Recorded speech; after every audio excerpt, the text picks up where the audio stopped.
Okay, so the Dark Arts texturing system. This is more for mental users, and anyone that uses the default Maya materials, your blends, your lamberts. This is sort of a workflow that'll speed things up probably tenfold for you. So first I'll show you the MIA to blend material. So if I just create an object, so it's a polygon or cube, and I'm just going to apply the MIA to blend material. So first I'll type in a name for what I want my shader to be called. So I'll call this maybe the cube, and I'll click MIA to blend with my object selected, and that'll just automatically assign it to it. And so what you get, if you take a look at the shading network, is you get a blend material, and you also get a MIA material X passes. Okay, and as you'll notice that you also get a gamma correction node that's plugged into the MIA material, and just a blend color which is going into both. So the idea of the shading network is that just in your viewport, Maya obviously supports its own shaders to a higher degree than the mental ray shaders. So the idea is just to give you the option of either using the display of the blend material or of your MIA material. So it's just a handy sort of feature. Obviously we've got our gamma correction, which is going into our MIA material to keep that linear workflow, and then we have this blend color. So basically the blend color gives you the ability to do is just to quite nice and quickly to switch between like different shaders or different textures. So if I click on the blend over here and just go across, you can see it's in the viewport over here, and I'll just go into my texturing mode, and as you can see, the blender just gives you that flexibility, so you can plug like obviously two textures and just blend between the two of them if you want. Okay, so by default, if you plug anything into any file textures into your color 2, that'll be the color that's on display by default. Okay, so the other way to work, and this is the workflow that I use, and that is to click on the Use Selected, and what that'll do is when I click on the MIA to blend material button, it'll actually assign whatever name my actual object is. So basically the workflow goes, you name your object, so I'll call this Super Cube, press enter, and then I'll click my MIA to material with the Use Selected checkbox on. And as you can see, once again we get a shading network, and that's got the, as you can see, it's called Supercube. So it's taken the name of the selected object. So the idea of this whole sort of workflow is just to keep a real sort of tidy, efficient sort of workflow. So you got your name of your object. So you name your object in one place, and then from there, using the Use Selected, your whole shading network gets named after that object. So it's a real tidy sort of workflow, and I'll show you the full-on advantage of this really shortly. So I'll just make this a bit more of a stretch sort of shape. Okay, and I'll just quickly use the scene setup, and I'll just do a fast scene setup, set it to 50 units, and I'll just have a quick look through my camera. And okay, so that's all looking pretty cool. Okay, so I'm just going to quickly do the UVs of this guy. So just on the quick launch toolbox, you've actually got just a bunch of tabs, and there's also just a bunch of features that are hidden underneath these. So under the UVs, you've got this option for auto. So if I click on a face, that'll be my primary face, and then all I do is click auto, and this here is just for where you want the back edge to be. So I'm just going to click 1 in this case. And now if I have a look at my UVs, so I'll bring up the UV editor, and you can see my UVs are all nicely done. So just a real quick way of doing anything that's got 6 sides. So I'm just going to delete the history on that, and I might just apply a quick bevel the edges, just so you catch some highlights. Okay, and then the only other thing I want to do is I just want to snap this to my ground. So as you can see, we have a nice rectangular object. Okay, so now onto one of the coolest features in the Dark Arts, the fast texture. So I'm going to click on that, and Okay, so the fast texturer. The top section is basically just for exporting UVs, so you can set a resolution in there. So I'm just going to leave this at 2K, and I'm going to click on the export. And what it'll do is it'll open up whatever your default program is for opening up Targa files. So I recommend setting it to Photoshop, as the whole fast texturing setup is streamlined to work for Photoshop. Okay, so with this opened up in Photoshop, I can press F2, and that brings up the second part of the fast texturer, which is the Photoshop side of it. So here I have a bunch of different options for materials that I can select. So I'm going to select the MIA material, and as you can see, it basically just puts my UVs straight on top, just with a nice multiply on it, and it sets up a whole pile of attribute layers.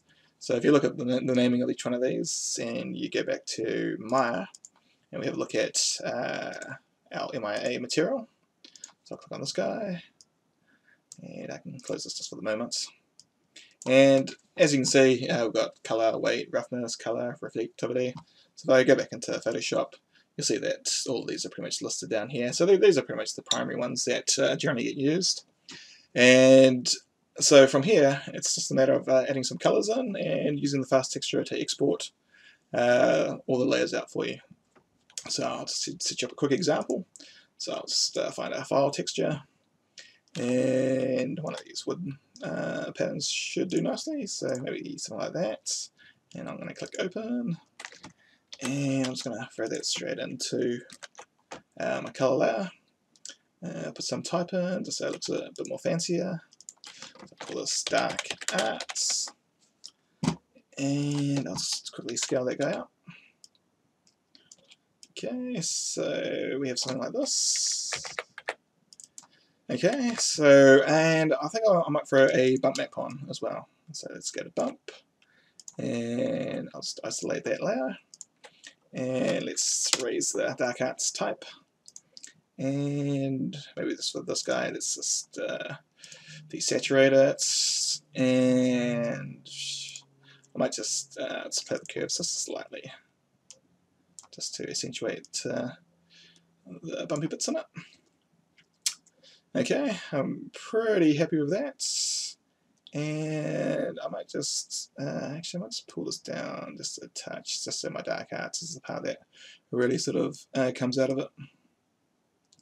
Okay, I'm liking that. Okay, so from here, I'm just going to press F2, and this brings up the Photoshop Fast Texturer tool once more. And just under the save options, you've got options to save as a tag arrow or a TIFF. You can put your alphas on, and you can automatically save the PSD file, which is currently open. As you'll have noticed, just at the top, the supercube.psd is the name of the Photoshop file now, and that automatically gets done once you open up the fast texturer. So I'm going to click Auto Layer Save, and as you can see, it's just run through each one of these folders, having a look and see if there's any layers inside of it. If it finds any layers, it exports that out as a separate Targa file. So now going back into Maya, I can go to my select which shader that I'm using. So I'm using an MIA material. So, and then select the material for assignments. So I'm just going to select my object, because this is a little trick. So if I select my object, and I click on the select material for assignments, and I click on the supercube, what it'll automatically do is it'll grab the name of the object and it'll throw that in there as the Photoshop file name. So basically the PSD name just relates back to whatever your Photoshop file is called. Okay, and now when I go import now, if you watch over here, and I'm just going to pull this guy over a touch. Actually, I might just hide that. And if I map this out, so what you'll notice is that we've got the dark arts color layer that's been applied, and that's been obviously thrown into the diffuse color. So that's the dark arts, and then as you'll notice, it's plugged through because it's a color. Like anything that's a color attribute has to go through an actual gamma correction node. And anything that's the straight data information, like the height of a bump map, doesn't require an actual gamma correction. So you can see this automatically sets that up for you. So it does all the thinking for you. And so I'm just going to move my camera around, and let's just do a quick render of that and see what we get. Okay, so if you look closely, you can sort of see a bit of a bump on there, and you can see our dark arts color file texture that's been plugged into the diffuse. So one of the other cool advantages of using the fast texturer is if we go back into Photoshop and say, yeah, maybe that dark arts look nicer if there's a red color or something. So let's quickly grab a reddy sort of color, maybe something a bit darkish. Quickly just throw that on there, press F2 again, click the autosave. You can see it'll quickly go through, save those out for you. And then if we go back into Maya, click the import once more, and you can see that automatically gets updated. And just to show you a bit more of the strength of it and how it does the actual networks. Let's say that I want that dark arts to be real shiny, for instance. So maybe I want that to be more like a chrome sort of thing. So I'm just going to throw my reflectivity right up. And I'm just going to change the BRDF, so we're not using a Fresnel. And I'm going to set that to a value of 1, just so we're getting a full-on chrome sort of vibe reflecting right back at us. Okay, so that's cool. And I think the only other thing I'm going to want to do is I'm going to want the wood to stay quite matty, and I'm going to want the dark arts to be reflective. So I'm also just going to create just an object just to give us something to reflect, just so we know that it's actually giving us something back. So I'm going to open up the dark arts again, and just ground snap that, and I might just make that just a touch bigger, and we'll call this reflector. And I'll just use the selected and assign a material to that guy. So as you can see, that all gets named nicely. So as you can see, we're keeping a real tidy naming workflow, which is obviously quite important when you want to keep things quite tidy. And the other cool thing is, if I go into my open project folder and I get my source images, what you'll notice is that for each shader that the fast texturer works on, it actually creates a folder. And inside that folder, you get the names, obviously, of all your textures, you get your Photoshop file, and you also get your UVs. So it's just a real tidy workflow, real tidy system, and it speeds things up dramatically. I found using this system that it made me want to do more work, oddly enough, because it's just not hard to do things. So I'm going to go back into Photoshop, and let's see if we can get this this kind of real metallic-y. So I'm going to make the dark arts black. And let's just go into our reflective color, and let's see, so I think my value was 0.35 for the